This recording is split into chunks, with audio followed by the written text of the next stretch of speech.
In the world before Instagram, there were still plenty of travelers ready to venture beyond the familiar horizon.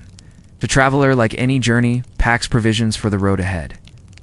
And in the 4th century BCE, a traveler journeying far from home might be carrying pomegranates from Greece, linen from Egypt, or fine wool from the heart of Asia.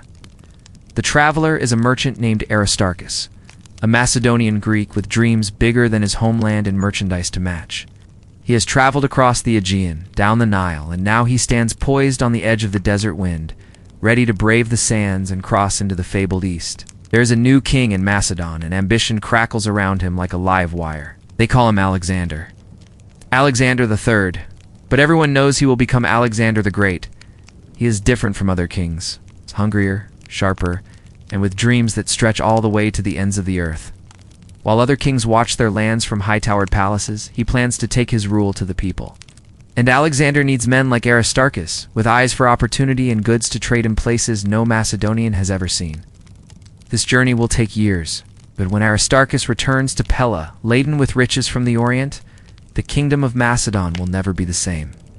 When Alexander took the throne, his realm was a kingdom caught between worlds, stuck between the old ways of Greece and the shifting tides of the East. As Aristarchus braves the elements and makes his way across the arid plains, so too must Alexander navigate treacherous waters at home. To the west, the Greeks whisper and mock his rise to power. Theirs is an old bloodline, and is a new kingdom born of forged alliances and shifting borders. And within his own court, voices, plot, and scheme, always watching. Waiting for a slip, a stumble, anything that could shatter the crown and send it crashing down. The cold steel of mistrust cuts closer than any blade, and loyalty is a shield he must master to survive. And yet the young king finds an unlikely ally in Parmenion, a man weathered by years, a soldier, a scholar, and a voice of reason. He had served Alexander's father, and now walks the halls of Pella, advising a new generation. Amidst the intrigues of kings, the whispers of dissent, and the steady march of rivals, Alexander and Parmenion stand side by side, facing the music of power and playing their parts. The winds of change blow across the kingdoms of men, and fortunes shift like sand in the desert. Thebes rises, threatening to engulf Macedonia and topple its new king. Alexander, barely a man himself, is thrust onto the field of battle, where the clash of arms and the cries of men become his new music. With each victory, his legend grows, casting a long shadow over his foes. Yet even in the heat of triumph, whispers linger. The Oracle of Delphi, revered for her cryptic pronouncements, utters a warning that chills the Macedonian camp. Alexander has slain his enemies, but soon his own gaze will turn toward him, as the armies grow restless, yearning for new conquests. Alexander must quell the fires of dissent and forge a new path for his kingdom. In the aftermath of war, the echoes of steel and the ghosts of fallen soldiers linger like smoke in the air. The oracle's prophecy hangs heavy, a dark cloud on the horizon, and Alexander, ever the pragmatist, turns his attention eastward, seeking new challenges beyond the familiar battlefields of home. And so, the great journey begins. A trek fraught with peril, as his army pushes through rugged mountains and faces the unforgiving embrace of the desert. But amidst the hardships, there are moments of wonder, like discovering the oasis of Ammon, a hidden paradise in the heart of the unforgiving sands. It is here where Alexander feels the pull of the divine, a moment of introspection that foreshadows the spiritual awakening that lies ahead. At the edge of the known world, Alexander confronts the nomadic tribes, a clash of cultures as ancient as time itself. He emerges victorious, securing his place in history as the first known Egyptian ruler to enter the fabled land. But even in victory, the burden of leadership weighs heavy on his shoulders. Now, as he and his men make the long journey back to Macedonia, the relentless march of the desert sun beats down on them, testing not just their endurance, but the very fabric of their army. Back in Macedonia, the wheels of ambition continue to turn, fueled by the stories carried on the winds of the desert. Back at the palace, Queen Olympias navigates the treacherous currents of power, her influence growing steadily. Across the kingdom, the seeds of unrest begin to sprout, nurtured by the ambitious Antipater and the simmering discontent of the nobility. Meanwhile, in the bustling city of Pella, Rumors swirl like autumn leaves in the wind, carrying tales of the enigmatic queen of the East. Her name, a whisper on the lips of traders and storytellers, is Roxana. As Alexander journeys deeper into the heart of Persia, the whispers grow louder, painting a portrait of a woman as captivating as the sunrise. Back in Pella, Queen Olympia's influence reaches new heights. Her ambitions intertwine with the whispers of the oracle, setting in motion a chain of events that will forever alter the course of Macedonia. Thousands of miles away, the threads of fate are weaving a tapestry of intrigue and desire. Across the vast expanse of his empire, news of Alexander's victories and conquests reach the ears of those who yearn for change. Among them, the governor of Babylon, a man named Atropates, recognizes the shift in power and seizes the moment. With the cunning of a seasoned ruler, he throws his lot in with Alexander, hoping to secure a future for himself and his children in the New World Order. Meanwhile, on the battlefield, Alexander's star continues to rise. His strategic brilliance and unwavering determination lead his armies to victory after victory, each triumph adding another layer to his already formidable reputation. Yet even in the heady days of conquest, the echoes of dissent reverberate through his vast domain. But deep within the chambers of the palace in Babylon, a pivotal meeting takes place. It stakes unimaginable power. Atropates offers his daughter, a Persian princess named Parysatis, as a bride for Alexander's son, weaving a tapestry of political alliances and cultural fusion that will bind kingdoms together. The wedding celebrations in Ecbatana are a spectacle of cultures converging, a testament to the union of East and West under the banner of the rising Macedonian sun. But as the revelry unfolds, the shadows of betrayal and deceit lurk at the edges of Alexander's empire. Whispers of rebellion carried on the desert winds, reaching the ears of the ever-vigilant Alexander.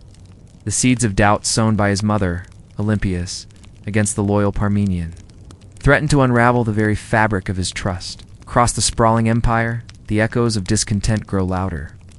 From Susa to Persepolis, flames of rebellion ignite, fueled by the whispers of disloyalty and the fading memories of a glorious past. Alexander, caught in the maelstrom of his own creation, realizes the true cost of empire. Deep in the royal chambers, a dramatic confrontation unfolds.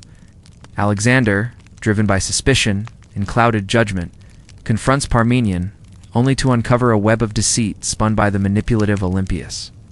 The weight of his misjudgment bears down on him, forcing a reckoning that could mend the fractures in his kingdom. In the grand libraries of Babylon, the legendary Storodrak scrolls come to life, offering a glimpse into the wisdom of the ancients. Alexander, captivated by the secrets held within these ancient texts, embarks on a personal journey of discovery. Why? It's a question that echoes across time. Why did they do it? It's those ancient men and women who packed their meager belongings, said goodbye to their homes and loved ones, and set off on a journey that would span continents and change history forever. They marched alongside Alexander the Great, a leader whose ambition knew no bounds and whose legacy would outlive his mortal coil. But being in Alexander's army wasn't all glory and conquest. It was a lifestyle, a commitment, a fate. Now, imagine for a moment that you have decided to join Alexander's army.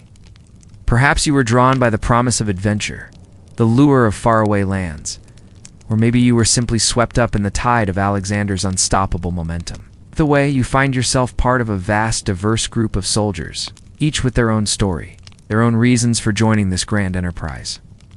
The first thing you learn, however, is that serving under Alexander was not a 9-to-5 job. It was a lifestyle. Your days were long, your nights were longer, and the concept of a weekend was something you'd probably forgotten in the distant past. There was no room for rest in Alexander's army. Every day was an opportunity for glory, for conquest, for forging your name in the annals of history. Or it could be a day like any other, filled with the monotony of marching, waiting, camping, eating, sleeping, only to wake and do it all again. Your second lesson is about endurance. The Macedonian army, though disciplined and highly effective, had its share of internal issues. Sometimes the troops complained about food shortages or the incessant marching. Some grumbled about being far from home, missing their families and the comforts of their villages. Alexander, known for his charisma and leadership skills, tried to address these issues, but there were only so many hours in a day and so many solutions to the problems that plagued them. Imagine waking in a bed of dust. The sun has not yet risen, but already the heat clings to your skin. The ground beneath you is dry, cracked from days without shade, and the leather of your sandals is stiff with sweat and sand. You are a soldier in Alexander's army. It's one of tens of thousands, and your day has just begun. The third lesson you learn is about camaraderie. In the shared moments of hardship, boredom, victory, and defeat, you forge bonds with men you might never have otherwise met. These are the men who become your family, your support system, your confidants, and maybe your best friends. In the unforgiving world of ancient warfare, where life was cheap and death was always lurking around the corner, these friendships became a lifeline. Perhaps you find yourself sharing a tent with a motley crew of soldiers from different regions, speaking different languages.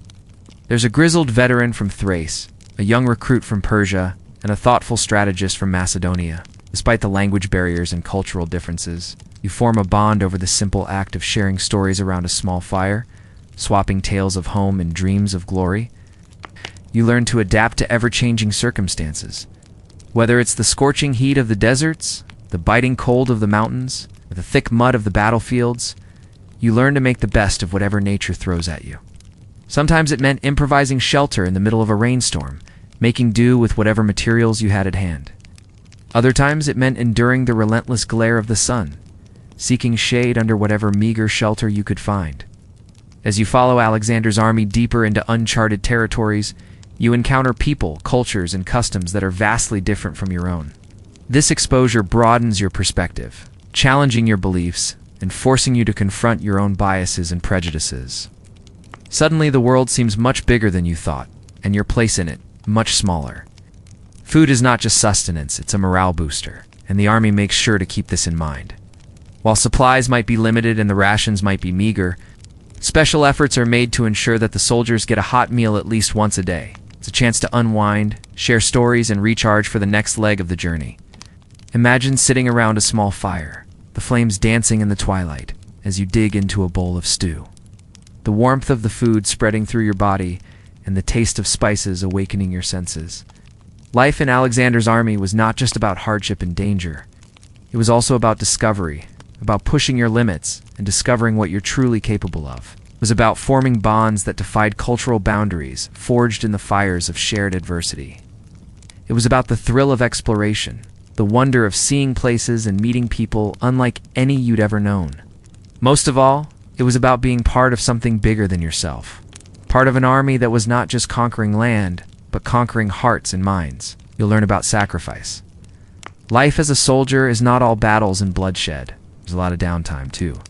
Spent mostly in camps, waiting for the next move. During these times, you learn that being a soldier isn't just about bravery and skill in combat.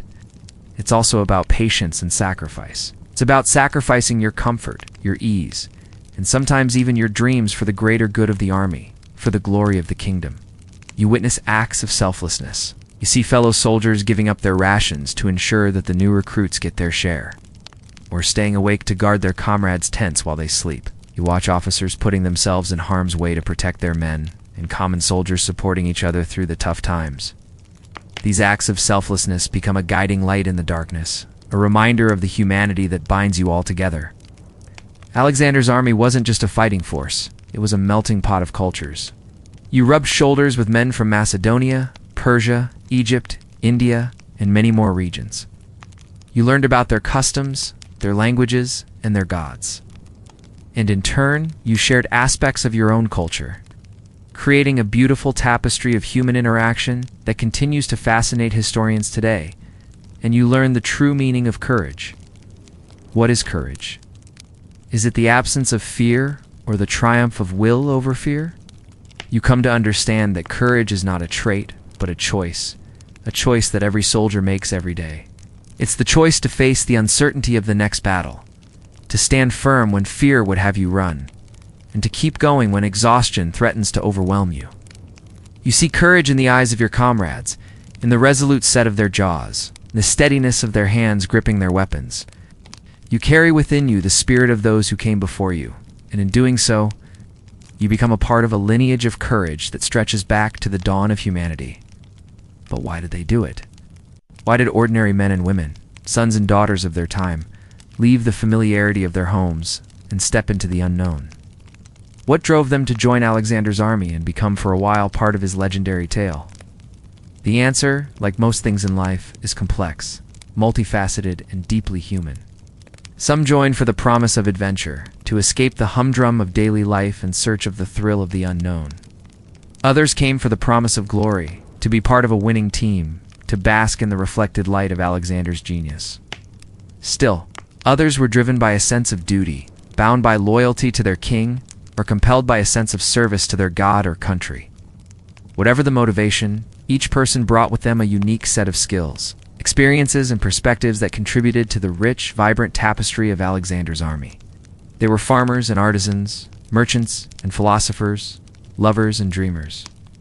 They were mothers, fathers, brothers, sisters, sons and daughters, all united under the banner of a common purpose. Being in Alexander's army wasn't just about living on the edge of a blade. It was about living fully. Alexander the Great is considered one of the most successful military commanders in history, known for his unparalleled strategic mind and relentless pursuit of victory. He is celebrated for leading the ancient Macedonian kingdom to conquer vast territories from Greece to India. But did you know that Alexander wasn't always the calm and calculating commander we remember him as today? Like many great leaders, he too experienced moments of doubt, fear, and vulnerability. In fact, recent archaeological discoveries have uncovered some surprising details about Alexander's personal life that humanize this legendary warrior and give us a glimpse into the inner workings of one of the greatest minds in history. Join me as we uncover these fascinating findings and explore the hidden dimensions of Alexander the Great. You'll be surprised by what you learn. In the annals of history, Alexander the Great stands as a colossus, his deeds magnified to mythical proportions. But behind the legend, what did everyday life in his vast empire look like? How did ordinary people live, work, and dream? Ow! What were the day-to-day challenges they faced? This personal lens offers a fresh perspective on Alexander's legacy. It reminds us that while leaders shape history, it's the everyday lives of ordinary people that truly make a civilization. So let's delve into the rich tapestry of life under Alexander the Great. Archaeologists unearthed a small clay cup in the ancient city of Pella, which was the capital of the Kingdom of Macedon. The cup dates back to the 4th century BC and bears a unique inscription that reveals an interesting piece of Alexander's personal life. The inscription reads, "A present from Alexander to Heracles." The reason why this is significant is because it suggests that Alexander may have had a close relationship with his cupbearer named Heracles. Now you might be wondering, why would a powerful king like Alexander bother to give a cupbearer such a personal gift? Well, in ancient Greek culture, a cupbearer was more than just a servant. They were a trusted companion who had direct access to the ruler. In fact, the cupbearer was considered one of the highest positions in the royal court, as they were responsible for serving wine to the king and other important guests. This particular cup may have been used by Heracles to serve wine to Alexander and other members of the royal court. The discovery of the cup provides us with a rare glimpse into the social dynamics of Alexander's court and sheds light on the personal relationships he had with those around him. It also reminds us that despite his status as a legendary warrior and conqueror, Alexander was still a human being with his own likes and dislikes. The bust of Alexander the Great is an iconic symbol of the ancient Macedonian king's enduring legacy. But what if I told you that there's more to this bronze sculpture than meets the eye? Recently, researchers have discovered some fascinating details about the bust that challenge our traditional view of Alexander and offer new insights into his personality and reign. For starters, the bust was not actually discovered in Greece, where Alexander lived, but thousands of miles away in the Central Asian country of Tajikistan. The sculpture was found in the 19th century during the Russian occupation of the region and is now housed in the Hermitage Museum in St. Petersburg. But that's not the only surprising detail about this artifact. Recent analysis has revealed that the bust is actually a copy of an original statue made by the ancient Greek sculptor Lysippus. Now, why is this significant? Well, Lysippus was one of the most renowned sculptors of the ancient world, and his work was highly influential during the Hellenistic period. He was known for his ability to capture the likeness of his subjects with incredible accuracy, and his statues were highly sought after by royalty and nobility. The fact that someone went to the trouble of copying one of his works suggests that the original must have been an incredibly powerful image indeed. But that's not all. The copy of the bust itself has some intriguing features that suggest a more personal connection to Alexander. For example, the king's facial features are remarkably similar to those of Alexander's father, Philip II. This suggests that the original statue may have been commissioned by Philip and that the copy was made specifically for Alexander as a way of honoring his father's legacy. Another interesting detail is that the bust is inscribed with the words Alexandras Homegas, which means Alexander the Great. This inscription helps to confirm that the statue was intended to depict Alexander himself and not some other famous Macedonian king. Overall, the bust of Alexander the Great is a fascinating artifact that offers a unique window into the life and legacy of one of the most famous figures in history. In the bustling city of Istanbul, tucked away in a quiet corner of the Topkapi Palace, there is a small but fascinating collection of artifacts known as the Treasure of Alexander the Great. This collection includes several small clay cups, adorned with simple geometric designs, but their significance in history is far from simple. Ow. These cups are believed to date back to the 4th century BC, and were found in the ancient city of Alexandria in Egypt. But what makes them so special is that they were discovered in the same excavation that yielded the famous Alexander Mosaic, a stunning piece of Roman mosaic art depicting the legendary encounter between Alexander the Great and the Persian satrap King Pyrrhus at the Battle of the Hydaspes River in 326 BC. The mosaic is considered one of the finest examples of Roman art and provides a vivid depiction of one of Alexander's most famous battles. But the discovery of the cups adds a new dimension to our understanding of the battle and Alexander's legacy. Now, you might be wondering why drinking cups would have been included in the same excavation as such an important piece of art. Well, here's the thing. Back in ancient times, drinking cups were not just vessels for beverages. They were also a way for people to express their identity, values, and beliefs. In fact, cups were often decorated with images and symbols that reflected the interests and values of their owners. So by studying the designs and decorations on these cups, archaeologists can gain insight into the daily life and culture of the people who lived during Alexander's time. The cups found in the same excavation as the Alexander mosaic provide us with a tangible link to the soldiers, who fought in one of Alexander's most epic battles. By examining their design, we can learn more about the cultural context of the battle and the impact it had on the people who witnessed it firsthand.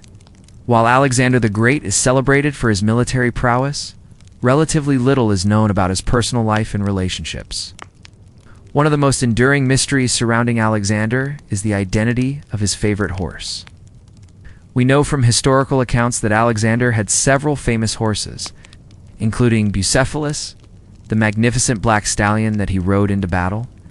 However, recent excavations have shed new light on one of Alexander's lesser-known mounts, a horse named Arion. The discovery of the tomb of a royal groom named Nearchus, near the ancient Macedonian capital of Pella, has revealed some interesting details about Arion and his role in Alexander's life. The tomb dates back to the 4th century BC and contains several artifacts, including a horse bridle and saddle that were likely used to train and ride Arion. Now, why is this important? Well, the discovery of the tomb suggests that Arion was not just any horse. He was an important member of the royal stable and was likely trained and cared for by Nearchus, who was a trusted member of Alexander's court. The artifacts found in the tomb also provide us with a glimpse into the training methods and equipment used in ancient Macedonia.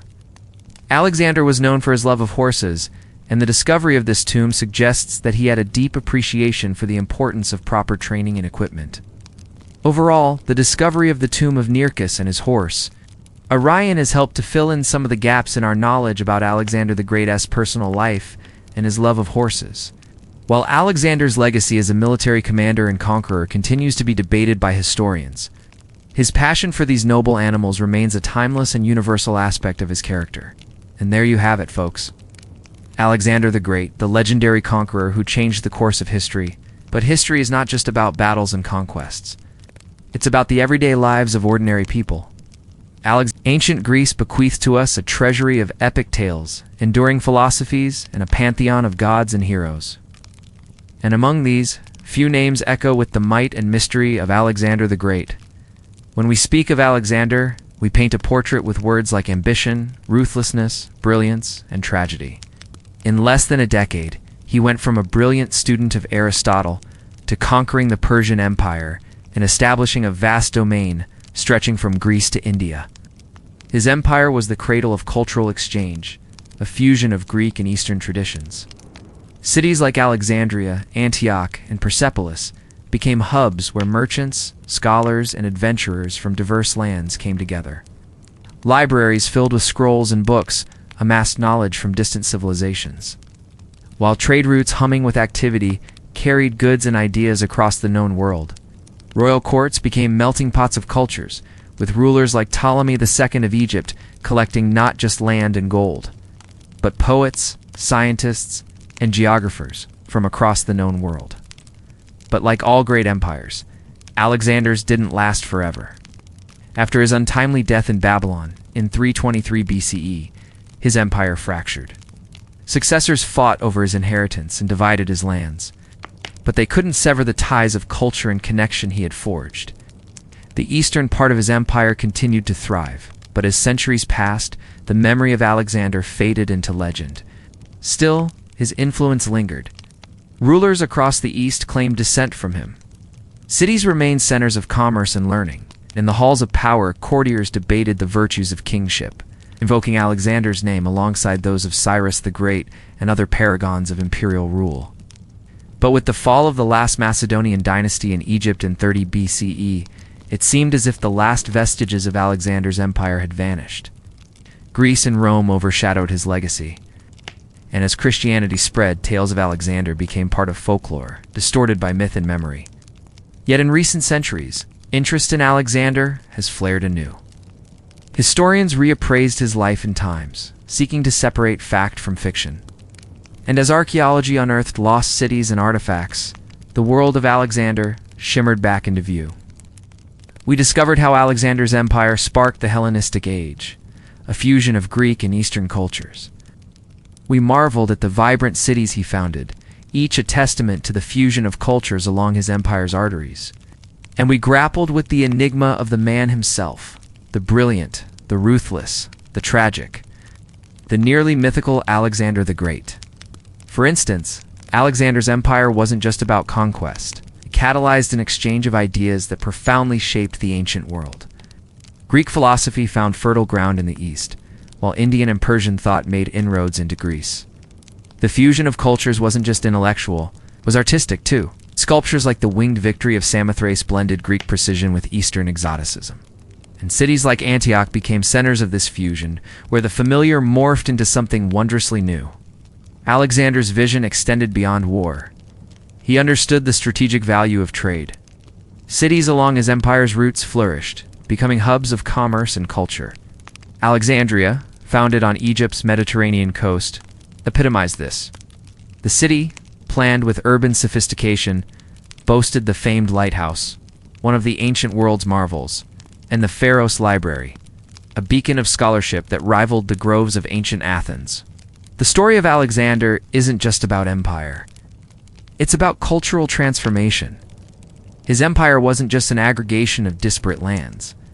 It was a crucible where Greece and the East mingled, giving rise to a unique fusion culture. The royal courts, multicultural centers, patronage of arts and sciences. So as we stand on the shoulders of giants like Herodotus and Thucydides, we look to the past not just for answers, but for inspiration. In an era marked by growing divides, Alexander's legacy challenges us to see beyond boundaries, to find common ground in our shared history, and to recognize that true progress often blossoms in the fertile fields where cultures converge. His story is a tapestry woven with threads of war and wisdom, conquest and cultural exchange, ambition and tragedy. And it's a story that continues to resonate because in Alexander's saga, we see reflections of our own complexities. Our capacity for both greatness and destruction, our thirst for knowledge, and our enduring fascination with the mysteries of the human experience.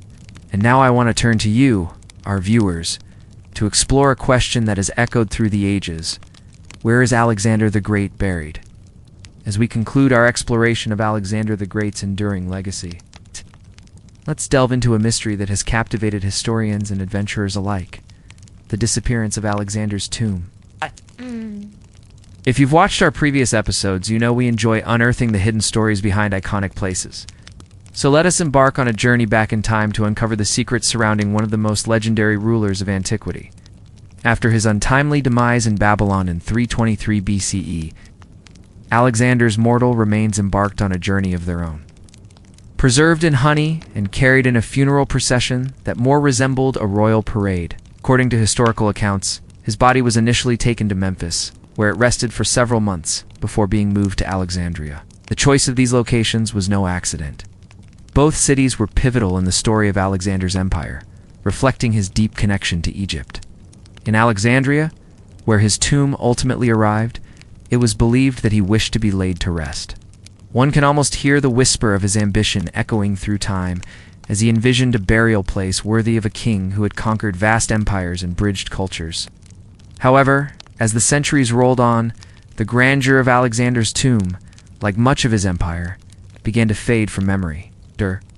Earthquakes reshaped the coastline, fires ravaged the city, and layers of time buried the secrets of old Alexandria beneath the bustling streets of a new era. Even the famed lighthouse, one of the ancient world's 7 wonders, succumbed to the relentless embrace of the sea.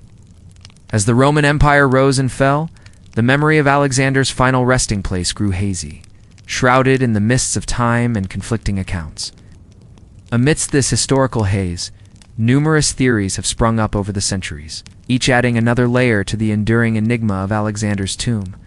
Some believe it rests beneath the very heart of Alexandria, perhaps beneath the bustling streets or in a forgotten corner of a mosque or cathedral. Others suggest it may have been lost to the sea, swallowed by earthquakes, or covered by layers of silt and stone. Still, others speculate that it might have been destroyed intentionally. A victim of changing religious tides and the occasional destructive zeal of ambitious rulers. Throughout history, the allure of Alexander's legacy has drawn many a seeker of lost treasures and truth. From Napoleon Bonaparte to British explorer Flinders Petrie, these intrepid souls scoured the ancient ruins, convinced they were on the verge of a monumental discovery. While none uncovered the exact location of Alexander's tomb, their excavations unveiled fragments of the rich mosaic that was his empire. They unearthed cities, artifacts, and stories that breathed life into the annals of history.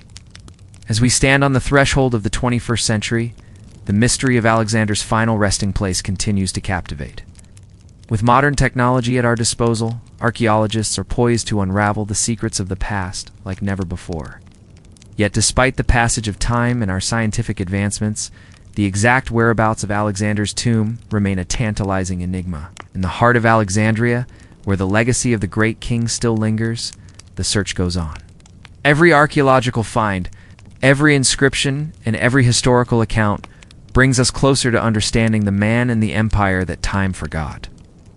Perhaps one day soon, the missing pieces of this ancient puzzle will fall into place, and we will finally know where Alexander the Great, the man who dared to dream of worlds beyond his own, found his eternal rest. In the meantime, his legacy lives on in the echoes of history, a testament to the enduring power of one of the ancient world's most enigmatic rulers. Thank you for joining us today as we explored the captivating life and enduring legacy of Alexander the Great.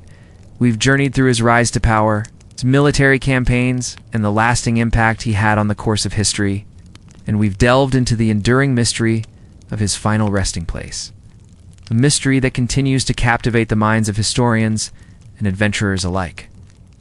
Your engagement fuels our passion to bring you more fascinating tales from the annals of history.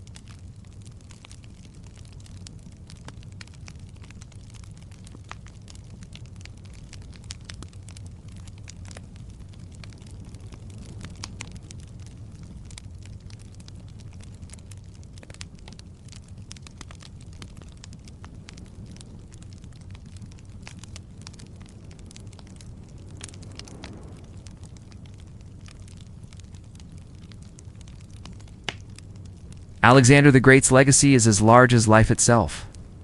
A military genius who conquered vast empires, a leader who inspired fierce loyalty, a man who changed the course of history.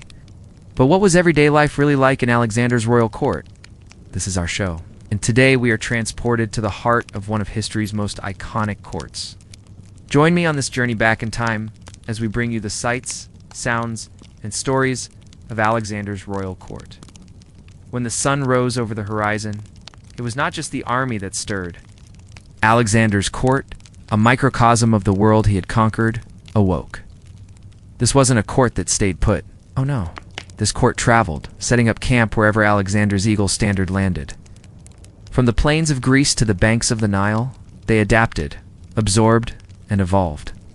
The first stirrings of the day came from the tents pitched near the river. We see them, the sturdy Macedonian tents, striped awnings and tall wooden poles, their numbers, a shifting multitude. Today, maybe a few dozen, tomorrow, several hundred.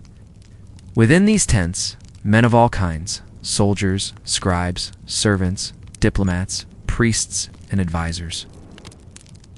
All shared the dust of the road, the din of camp life, and the ever-present murmur of news from faraway lands.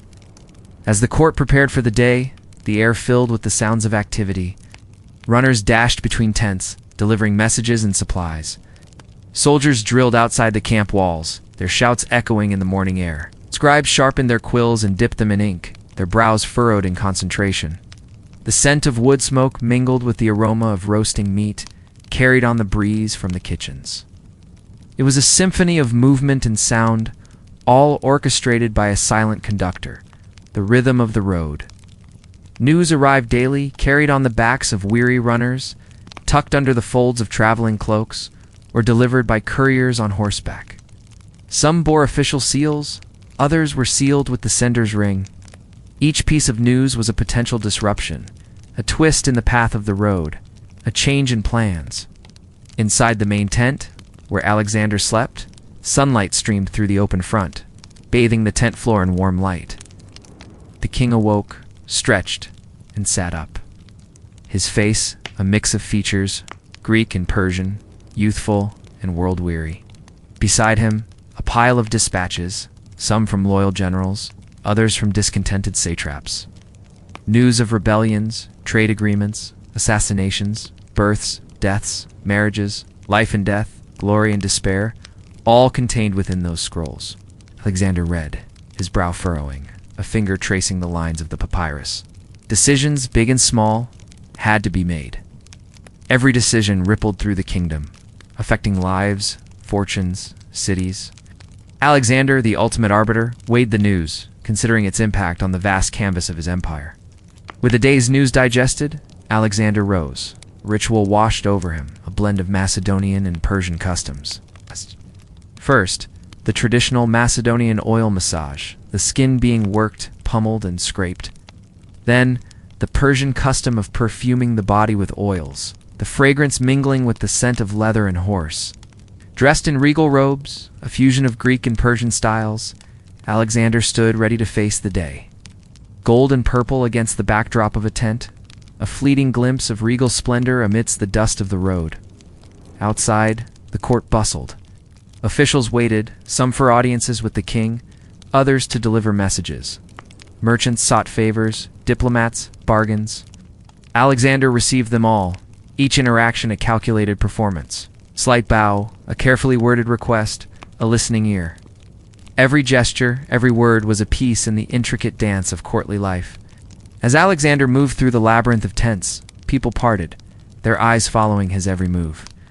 Faces weathered and young, hopeful and cynical, all turned towards the king, the sun catching the gleam of jewels on royal robes. A sea of faces, each with their own tale to tell, their own agenda, their own hopes pinned on this great conqueror. Within the royal tent, where sunlight streamed through the linen canopy, sat the king's war council, a mix of loyal Macedonians and pragmatic Persians. They were strategists, administrators, and diplomats. Around them, maps, some depicting the known world, others showing detailed routes through mountain passes and river deltas. Together they charted the course of the empire, balancing military campaigns with administrative needs. They discussed trade routes, the deployment of troops, the pacification of rebel provinces, each decision reverberating through the vast network of the empire. Meanwhile, in a quieter tent, away from the noise of strategy and politics, sat the scribes. They copied documents, letters, proclamations, treaties, each scroll meticulously copied, each document a testament to the reach and demands of the empire. They wrote in Greek, in Aramaic, in Babylonian cuneiform, ensuring that orders and information flowed smoothly across the empire's many borders. In the evenings, as the sun dipped below the horizon, casting long shadows across the camp, a different kind of activity unfolded. Musicians tuned their instruments, lyres and flutes, their voices weaving tales of love, war, and heroism. Storytellers gathered, their words painting vivid pictures of mythical heroes and fantastical lands. Dancers swayed, their movements echoing the rhythms of the desert or the lilting melodies of the Nile. It was a world of silk and shadow, like of whispered stories and soft music. The rhythmic strum of a lyre, the low hum of conversation, the soft swish of silk robes. Laughter echoed, mingling with the sounds of the evening. A general joked, a scribe sang, a musician recited poetry. The worries of the day receded, replaced by camaraderie and the shared experience of living on the road. Then there was the food. Feasts laid out on low tables, laden with delicacies from across the empire. Roasted meats, spiced fruits, breads dipped in honey, jugs of sweet wine. Each dish a testament to the diversity and richness of Alexander's realm. They ate, drank, and talked late into the night, the flickering glow of lamps dancing in their eyes. These weren't just meals. They were occasions. They were celebrations of life on the road, of survival, of achievement, and of friendship forged in the crucible of a wandering court. Amidst all this, Alexander often found himself alone. In a tent that seemed too big, surrounded by too many people, he sought solitude. In the quietest corner, beneath a tapestry, or on a rug gazing at the star-filled sky, he found solace. Sometimes he wrote, his quill scratching on papyrus, recording his thoughts, his fears, his dreams. Sometimes he simply stared into the flickering flames of a lamp, lost in the immensity of his empire and the burden of his destiny. The next morning, they would wake again. The court, the army, the king. They would pack up and move on, driven by the relentless march of progress, the unquenchable thirst for new lands and new experiences. Life in Alexander's royal court wasn't just about grandeur. It was about resilience, adaptation, and the human spirit's ability to find joy and sorrow, beauty and tragedy on the road. So when you think of Alexander the Great, remember not just the conqueror, but the man. Remember the countless individuals whose lives were intertwined with his, the stories that unfolded not in grand battles, but in the quiet moments of a wandering court. Life in Alexander's royal court was a delicate dance, a dance of power, politics, culture, and conquest. It was a world where every interaction mattered, every decision had consequences, and every day brought new challenges. But it was also a world of great beauty, of cultural exchange, artistic expression, and intellectual discourse. Those who lived in Alexander's court were not just witnesses to history, they were participants in shaping it. Their stories, often overlooked, were as vital to the tapestry of the ancient world as the grand battles and sweeping conquests. Alexander's court was a stage where the drama of the ancient world played out. A stage where the actors were men and women of all backgrounds, united in their service to a shared leader and a shared dream of a world without. And now, as our journey with Alexander comes to a close, let us slow our pace and allow the dust of centuries to settle softly around us. We began with aching feet and sunburned shoulders, walking beside the rank and file of Alexander's army, where each step was a sacrifice, each mile a measure of loyalty. Then we rose into the story of Alexander himself, a brilliant, restless spirit who carved an empire not with permanence, but with motion. We wandered with him through cities both ancient and new, through victories and regrets, ambition and exhaustion. We drifted into the quiet mystery of his missing tomb, a silence as powerful as any monument, and finally settled into the steady rhythms of royal life, where ceremony cloaked fatigue and power often arrived, dressed as ritual. And through it all, we were reminded of something gentle, something universal, that history, even in its grandest forms, is built on human lives. Lives that ached, hoped, doubted, and dreamed. Even the mightiest kings must sleep. Even the loudest empires grow quiet. As you rest now, consider how little of Alexander remains today. A few statues, scattered coins, weathered texts, and stories. Not grand battles shouted across classrooms, but small, hushed memories passed from one era to the next. The rhythm of sandals on ancient roads, the whisper of silk in a royal tent, the cool shadows of a temple at dusk, the quiet surrender of a warrior's last breath. These are the echoes that remain, not in triumph, but in stillness.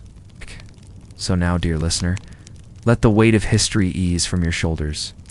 The past will hold its place, steady and unchanged. The conquests are long over. The banners have fallen, and all that's left is calm. Good night.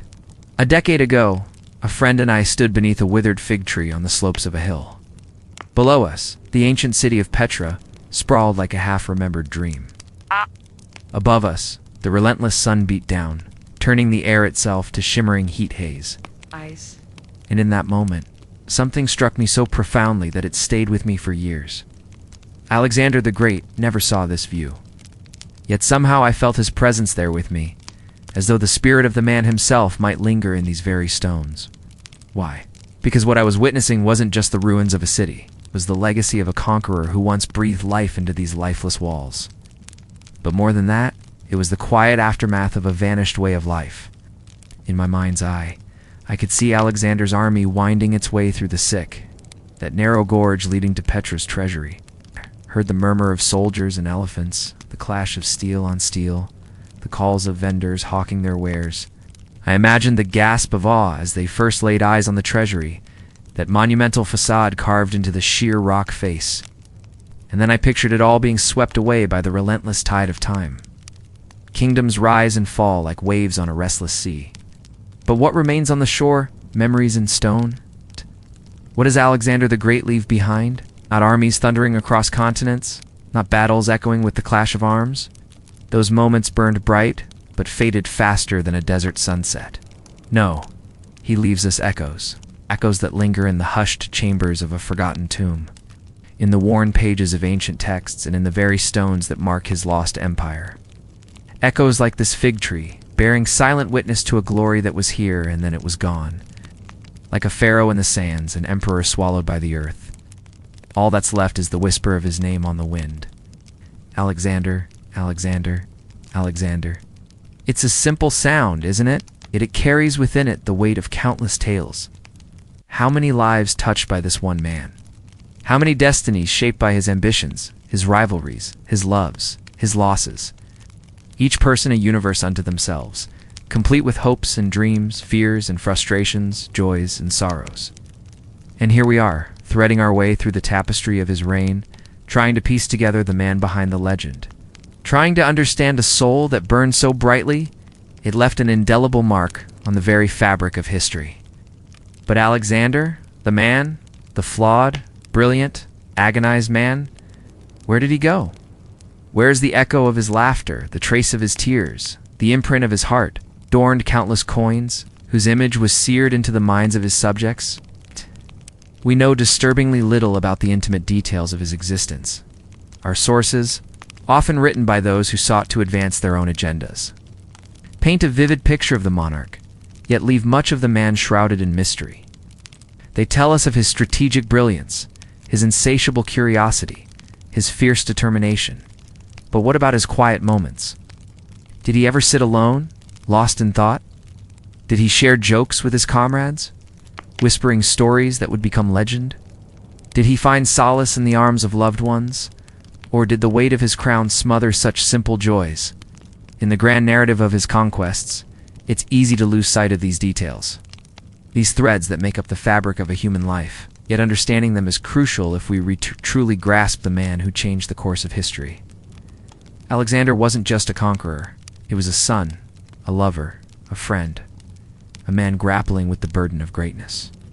He was a king wrestling with the demons that haunt even the most powerful. To understand his echoes, we must first listen for the silences between the battles. The whispers in the shadows, the quiet tragedies that history often overlooks. Only then can we begin to hear the true music of his story. This series has been a wild ride, hasn't it? From the steamy jungles of the Indian subcontinent to the sun-baked plains of Central Asia, we've followed Alexander's trail like seasoned travelers. We've haggled in bazaars, sipped wine in royal courts, and even shared a meal or two with weary soldiers. Through it all, we've soaked in the sights, sounds, and smells of a vanished world. We've basked in the intoxicating scent of ancient spices, heard the rhythmic clang of a blacksmith's hammer, marveled at the vibrant hues of silk and ivory. Yet the most unforgettable moments have been the quiet ones, haven't they? The soft rustle of silk as a queen adjusts her robes, the low rumble of a soldier's weary sigh, the faint strains of a lute echoing in the twilight. These subtle sounds weave a rich tapestry of humanity, reminding us that history isn't just about grand battles and mighty rulers. It's about the everyday lives of ordinary people caught in the currents of extraordinary times. As our journey draws to a close, let's take a moment to savor these echoes of the past. Let's remember the warmth of a shared smile, the comfort of a helping hand, the quiet strength of a steadfast gaze. These aren't merely historical anecdotes. They're threads that connect us to the human experience across time. They're a reminder that in a world that often feels too big and too chaotic, it's the small, quiet moments that matter most. Now, as we prepare to say goodbye to Alexander and the world he inhabited, let's carry these lessons with us. Let's seek out the quiet beauty in the everyday. Embrace the power of human connection and never stop exploring the echoes of the past. Who knows what treasures of history await us just beyond the horizon? So keep your ears open, your heart curious, and your spirit adventurous. The music of the ages is still playing, and there's so much more of its timeless melody for us to discover.